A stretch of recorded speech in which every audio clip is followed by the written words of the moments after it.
Well, I was adopted at 3 months old. My adopted parents had me raised on a farm in Ritchie County, West Virginia. I grew up being in sports. I loved wrestling, basketball, living the outdoor life, the farm life. I got adopted by my aunt and uncle. It meant everything to me. I called them mom and dad. They were my whole world. If I had this traumatic experience with my uncle. He shot himself, and I kind of woke up to him over top of me, and so he didn't instantly die. So I still see that every day.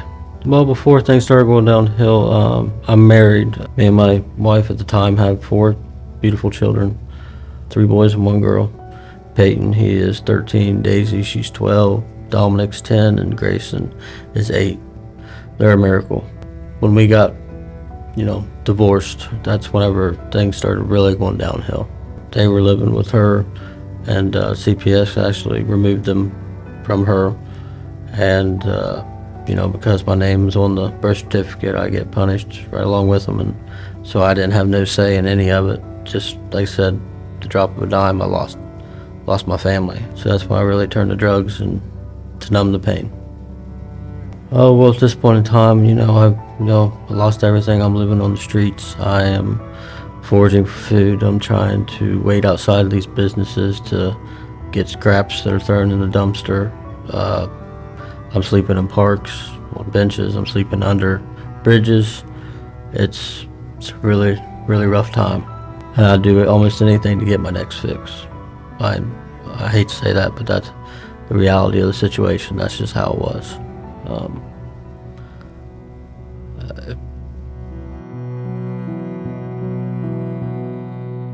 So my epiphany day, I was on my way to a friend's house to try and, figure out something, a way to get my next fix. And on the way, I don't know, so I just stopped. It started raining, pouring rain instantly. I dropped to my knees and I started praying, and I just realized enough was enough. I'm tired of living life this way. I'm tired of not having nothing. I'm tired of not seeing my children. It's time for me to get my stuff together and figure this thing out, because life was not working out for me. Took a long hike over to St. Joseph's Recovery Center, all the way across town in the rain, because I've had enough. Checked myself into inpatient rehab and started doing the thing. Dustin first came to us. He was a referral from a local outpatient rehabilitation center. About a year later or so, at St. Joe's Recovery Center, a place where I go with one of our employment specialists, and we teach our soft skills classes there in person. And Dustin showed up for one of the classes one day and was able to pick up kind of where he left off when he was there in the facility, and made him a resume. So we went over his job history, things that he's done in his past as far as employment, kind of get an idea of what he's looking for. We were able to help him out with, bus passes, transportation to get him to and from so he could keep his appointments. And then while he was here, I helped him one-on-one with putting in applications, brushing up that resume, getting him ready for interviews, things like that. His story is one that really reflects what we hoped, that we would meet people with Goodwill soft skill classes while they were still in recovery, so they had something that would prepare them once they got out. And Dustin's a good example of that. Dustin finished the soft skill classes.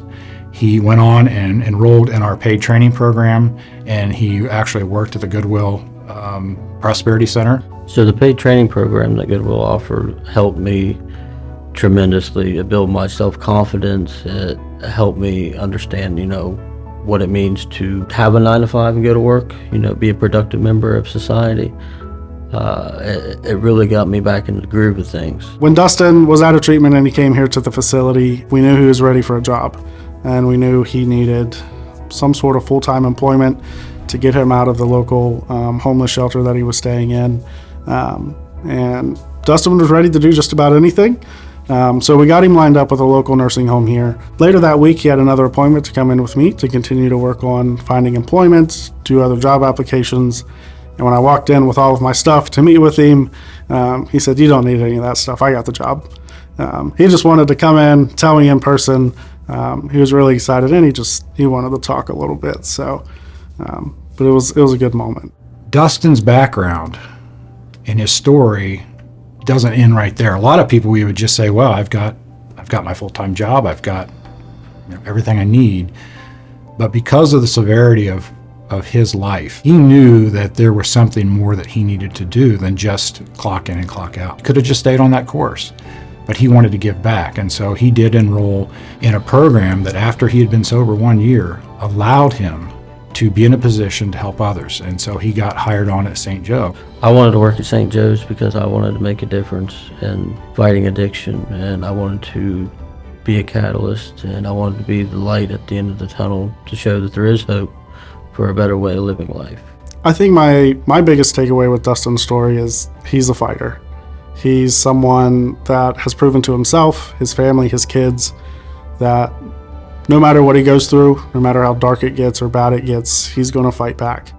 Why Dustin, to me, as the graduate, is just the extra levels that he took, and the diversity that he had to face. Then to turn that back to where he's helping people that he can relate with, that he knows what they're going through, and he can give them, his experience, his advice. For all these reasons, I can think of no better person than Dustin to be the graduate of the year. Being chosen as the graduate of the year for Goodwill feels surreal. I still don't, I pinch myself to make sure it's real. I'm very proud, very, very proud, very happy, very grateful, eternally grateful, actually. I don't know where I'd be without Goodwill. If I could talk to anybody that were going through these struggles of addiction, I would tell them to never give up. It's worth it. And I tell them that they're worth it.